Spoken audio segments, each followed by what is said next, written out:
It was a really nice day, especially considering it's early November. A lot of people busting out the short sleeves, but that is about to change. Meteorologist Andrew Kozak in the Hyundai Next Weather Sphere. And Andrew, I know we've got rain and some cooler temperatures on the way, but at least we have one more day to bask in the mild temperatures, right? Yeah, I mean, look, so we'll have some rain we'll have to deal with too, but I'll take it. 65. We were nearly 70 degrees today. But yes, as Ross hinted, we've got an Arctic blast coming our way to the point where we are going to be looking at half the country in what could be a pretty big deep freeze. 20s and 30s as far south as the deep south. Areas like Savannah, Georgia could hit high temperatures colder than they've seen since 1874. So how's that for some pretty decent changes in what we've already been seeing?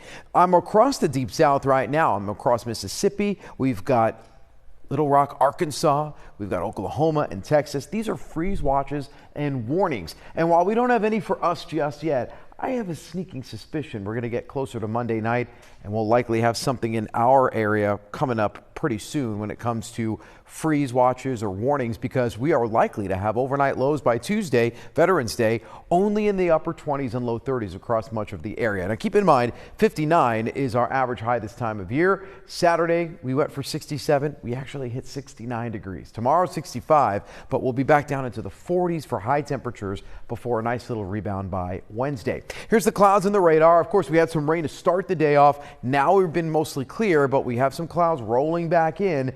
Not only does this cold snap come with the cold, but it also comes with some rain. We're lucky to get some of this out of the way, because by the time we get into Tuesday, some areas are going to be so cold that they could see some snow. And there may be a flake or two flying just north of us. We're talking Allentown, north over to the Poconos, maybe a flake or two, no accumulation. But we could be looking at some major snow across the Great Lakes. Areas like Chicago, low end 2 to 6 inches, high end maybe up to 12 across the lake. We'll have to keep our eye on that. So the front Sunday brings a couple of showers tomorrow. It is mild, but we will dodge a couple of on and off showers. The Arctic blast doesn't start tomorrow.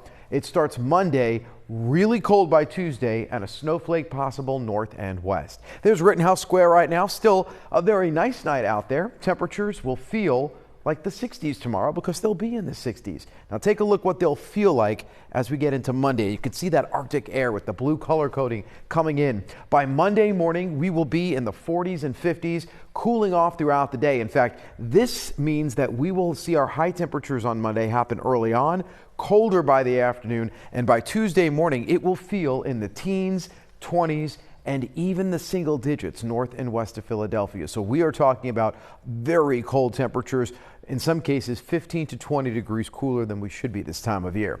Tomorrow, 50s to the north, 60s everywhere else. On and off showers, and then we'll have some clearing by Monday. Now, after we get through tomorrow's showers, there's almost no chances of rain. The story becomes the cold temperatures. Tomorrow, if you're out for a Sunday drive, just know that it won't be perfect, but it also won't be terrible. Just give yourself a little extra time, especially if you get caught underneath a couple of showers. By the afternoon, 65, 62 the Lehigh Valley and the shore. Here's your 7-day forecast. Now, look at the highs. Monday and Tuesday, 40s. Tuesday on Veterans Day, it will be blustery.